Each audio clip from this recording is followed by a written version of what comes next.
Hey, my friend. Good morning or good night. Wherever you are, I'm right here. It's a nice morning in Melbourne, and I grabbed my tea. It's not really tea, but it's just a lemon honey water, and I really need this because my throat was really dry, and especially when I went to Cebu, Philippines, I lost my voice. It took me more than a month to get my voice back. So remember to take care of yourself. If you want to take care of others, it all starts from taking care of yourself. So here I am, grab my nice lemon honey tea, and I'm drinking it now. So good, awesome. So for Proverbs, it's full of wisdom that God has written to us in Bible. And today there's another verse I want to read for you, and that is the Proverbs 16, verse 27. It says, "A wicked scoundrel wants to dig up dirt on others, only to spread slander, threat their reputation." 28. A twisted person spreads rumors. A whispering gossip ruins good friendships. Wow.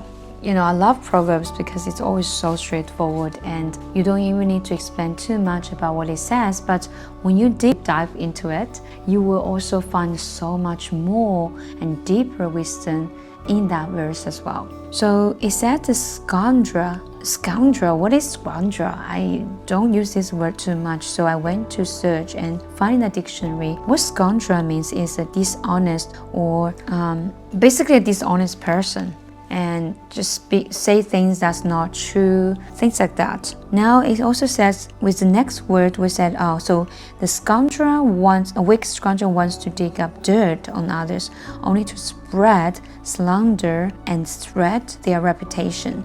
So slander, what is slander? Slander is the action or crime of damaging to a person's reputation. So never be a slanderer, never to spread slander to ruin anyone's reputation, because it's going to be really dangerous, not just for that person, it's more for you as well. So it says spread slander and threat their reputation. It's like tear or akin to shreds, basically break their reputation.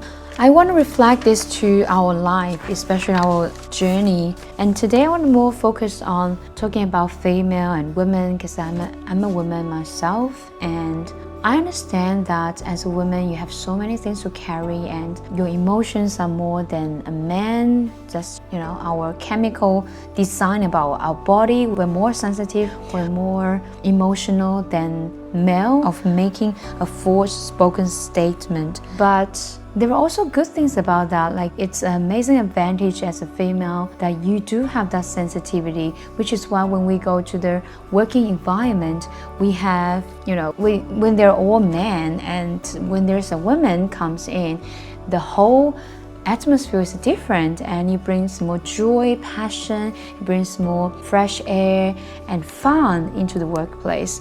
We just need to find the balance no matter what we do, and which is why God designed men and women. And when Adam was created, Adam was just a man himself, managing the animals, ruling the places and stuff, but God thinks he's lonely, and it's not good for men to be alone, so he created women, which is why women is so helpful and so important to a man's life. It doesn't mean because God created man that man is more important than women. It just means that he created man, and then he thinks, wow, missing something that's so important, and which is women. And both men and women are God's kids and children, and we are equally loved by God. So I have to be very clear that no matter man or woman, we are equal. We're equally and unique. We are beautifully made and perfect in God's eyes, and we're equally loved by Him as well. So when you coming back to this one, why I'm talking about women and men is a few days ago I had our amazing pastors from Lifehouse Church where I attended for 7 or more years in that church, and that's in fact my first church in my life. And I was baptized there as well. I'm still going there, and it's in Melbourne. It's in the northern suburb. If you had never been there yet, feel free to visit, and they also have the online service. Just feel free to jump in there. Every Sunday you will listen to the amazing message that's preached from the church. And anyhow, I invited them to the interview in this channel, the Joyful Leading You channel. And if you haven't watched it, it must be somewhere. It's coming soon. I don't know. We're still producing and editing everything, but it was an amazing conversation. I learned so much from them, so much wisdom. And when we're talking about female, because Pastor Helen is representing female leader, and she shared about the thoughts, and also Pastor Richard shared their experiences, and which really woke me up. They said about, in fact, nowadays female won't go forward. It's not really because men don't allow them or men don't let them or stop them. It's more that we as female just create that barrier and by ourselves, and we also always wanted to, get permission, well, this part is what I think is, I feel that as women, we usually want to seek for permission, seek for approval before we make a big decision or something that's scary or something we never thought we could do. We just want someone to be aligned. Hey, do you agree with me? Can I do this? Can I do this? But instead, I see that men, they are more like, whatever, I make decision, I'll do, I'll take responsibility. When I'm saying this, it doesn't mean it applies to every single man or woman, but it's in common that female just prefer to seek for approval and things. And the other sad fact that I saw as well is what Pastor Richard and Helen also mentioned is, you will be surprised that it's not the men who judge the women the most. So when there's a speaker who is a woman, men don't, well, there will be a few men they might be judging, which I don't think that's wise, because we all equally made and everybody should have the opportunity and right to speak, and we have different gifts, so women can bring something men don't bring on the stage as well. But talking about the reality is, most of the time females are more judgmental to female, and which is really sad. And I feel that I was also there before, and sometimes I might still have the first instinct is, if I see a woman on the stage, I'll be like, is she doing really well and stuff like that. But when men came to the stage, it's like more automatically, naturally, it's like, okay, yeah, he's just a preacher, let's listen to him. Well, it really happened, and when they said that, I was like, yeah, that's so true.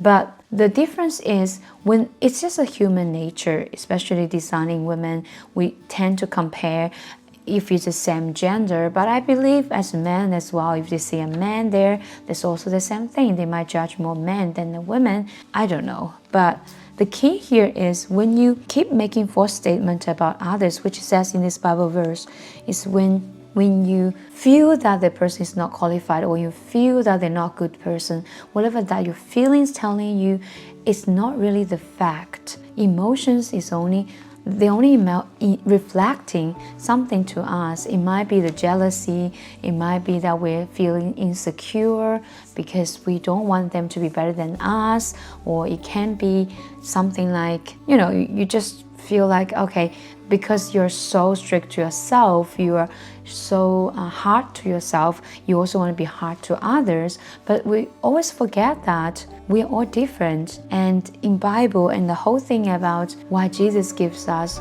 the freedom and give us the salvation, it's not that we deserve it, but because even we don't deserve it, He still gives us as a grace, as a gift that we can receive as long as we are willing to. And this is also reminding us for this, when you are making false statements about others and you don't agree with someone, or you think that person is not doing the right thing, there's no good outcome if you start to dig up dirt on others. That's what it says. If you want to dig up dirt on others, that's only gonna spread the slander and shred their reputation, which is also alternatively also shred your reputation. Because imagine when you gossip someone, you speak about that person to another person saw you talking about your friend, but the other person is also your friend, how do they feel?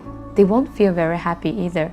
And they'll be like, what if you're saying the same thing behind my back to another person? In order to move on and to learn from this Bible verse, my conclusion is, in our life, instead of focusing on others' disadvantage or they're not doing well, they can improve this and that, which happens really easily for us. And I think I'm also still learning sometimes when I see someone who's not making a wise decision. It makes me really annoyed. It's like, it's annoying. Why did they do that? But wait a minute, why don't we focus on our own personal growth, on what we can do better, instead of just focus on others? Oh, you should do this, you should do that. And I really learned from here that in our life we need to focus more on personal growth, and instead of judging others, and instead of thinking we are the best, we are always the right one, they are the wrong one. It's understandable that in the flesh and our mind, that the first instinct is always we think we are right, because the emotions, what's in our mind telling us we're right? You cannot deny that, because what you think it's right for you, but what they think is right to them. We need to respect our feelings, respect that our mind's telling us we are right, and then after that, slow down and think, wait a minute, yes, I'm right doesn't mean they're wrong. Everything has two sides. Everybody has different opinions, and it's understandable that we need to think that we are, it's normal that when emotion comes out, we feel like we are the emotions. It's really easy to be like that, and it happens still every now and then. I did this example before on demonstration that like my earrings, they are my earrings. It's like my emotions here right now. I'm wearing the earrings, that's my emotion. I'm feeling glamorous, whatever you want to call it. Maybe you're feeling really sad or happy or joyful right that moment. But when we move that away, when the emotion's gone, we feel different. So what we found that is every time when the emotions come, we feel like we're the emotions. When we are sad, we say like my life is miserable. Or when we, are judged, we feel embarrassed, or we did something really wrong and we failed. It's like we cannot do anything. I'm such a failure. Like all these negative thoughts and talk just come automatically from our mouths and minds. It's so easy to go that way. But we need to remember and be reminded that these are false statements. And sometimes we just need to understand more before we start to think or start to speak something that's really negative, not just to people around you, but also to yourself as well. Don't be so hard to yourself. And of course, set up boundaries as well. And here we also they say when you being, like we said, that only to spread slander and shred their reputation. And then verse 28, we just read, a twisted person spreads rumors, a whispering gossip ruins good friendships. And as we just said, if back to the female part, if you always spread gossip about a female friend, the other female friend will be like, what are you doing? And I don't want to be a friend of yours either, because you don't really cherish your friendship and you get less friends. Maybe you will say, I don't care if I have more friends, I just want a quality. But wait a minute, really you don't care? It's not just about you don't care or not, but it is important in your life. And we are living in this society, we are living in a community. We're not supposed to be alone. We are meant to be together, to live life together. And you don't have a choice. God makes Adam and Eve, but we also have a community that we are meant as brothers and sisters to live together and love each other.